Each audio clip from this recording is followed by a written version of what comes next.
If homosexuals are allowed their civil rights, then so would prostitutes or thieves or anyone else. Marriage cannot be severed from its cultural, religious, and natural roots. The rancorous debate is part politics, part religion, part science. Is homosexuality a sin?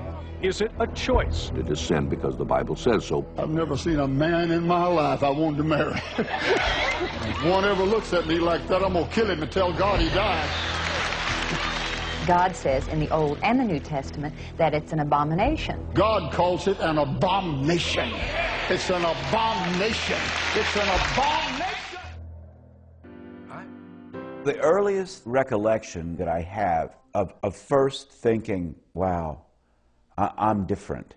And I think it was about 7th grade, and some friends somehow got hold of a Playboy magazine. And I realized that these pictures were apparently doing things for these other guys that they weren't doing for me. And the second thing that I realized was I'd better not show or say that these weren't doing anything for me. I was always familiar with what the Bible said. Anyone who was thought to be that way was an abomination before God. We went to church every Sunday. My father was president of our congregation, and my mother was a Sunday school teacher, and so we were a pretty involved family. I remember very distinctly when I was a kid when I first learned that so much of the world wasn't Christian, and that just kind of blew my mind, because I was of the perspective that everyone was Christian because everyone wanted to go to heaven, you know. And then I learned that only 1/3 of the world was Christian, and I thought to myself, are that many people going to hell? And I remember one Sunday where my pastor preached on homosexuality, and it wasn't in the best of light, but I didn't want to question because I knew that the answers wouldn't be good. Growing up in the Catholic Church, it was never something that I heard explicitly, but I definitely knew that was part of the Bible. And in fact, there were 2 things that I remember that were an abomination: homosexuality and suicide. And I'll never forget thinking that, oh my gosh, you can never commit suicide because you're going to go to hell, and you can never be gay because you're going to go to hell. When people ask questions about homosexuality, almost always they follow with, and what does the Bible really say about it? This particular one is Leviticus chapter 20, verse 13. It says, if a man lies with a male as with a woman, both of them have committed an abomination. They shall be put to death. Their blood is upon them. If you read the Bible on a face value level, that reading disregards several very important things. The first one is just a few verses before that. Moses teaches in Leviticus that it is an abomination to eat shrimp. A few verses above and below, it says you shouldn't plant 2 different seeds in the same hole. You shouldn't commingle your crops. It is an abomination to eat a rabbit.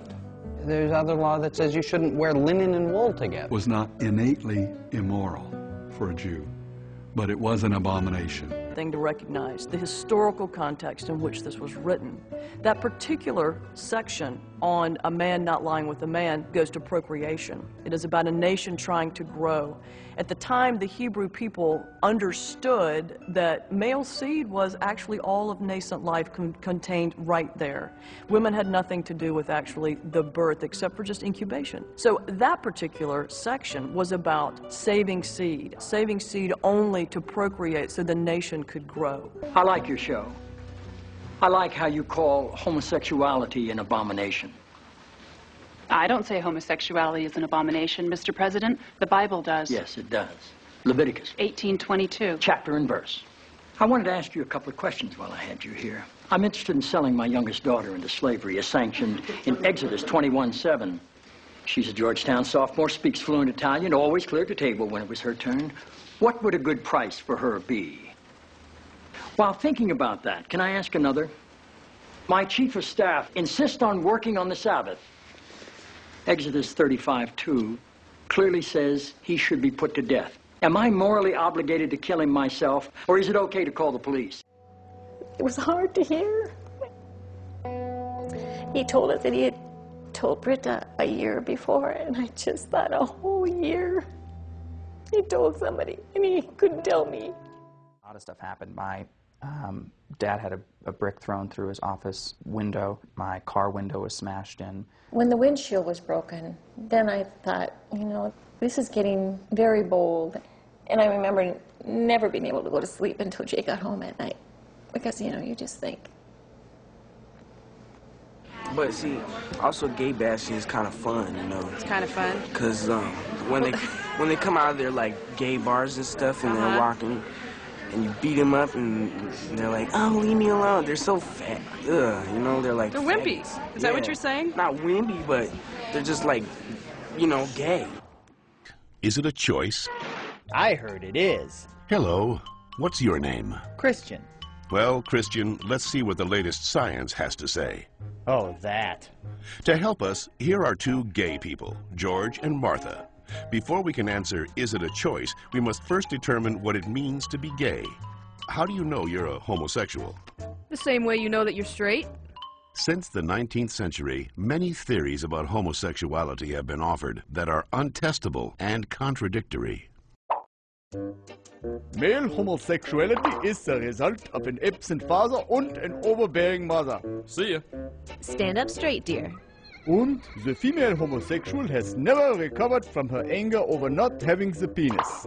She wishes to avenge her perceived castration by taking another female as her sexual object. You're kidding me, right? Well, I've always been told that homosexuality is unnatural. Is it? In fact, homosexual relations are common in nature, including zebras, baboons, dolphins, sheep, buffalo, ducks, foxes, elephants, horses, gorillas, moose, house cats, pigs, mice, rabbits, swans, and lions, to name a few. Well, okay, but we're not animals. Human beings have free will. You don't just decide who to love. Settle down there, Martha. Christian does have a point, but let's take a look at the most recent scientific evidence. As they study sexual orientation, scientists are currently looking at three main areas: genes, hormones, and birth order. Of course, most of these studies focus only on male sexuality. Sorry, Martha. What a shock.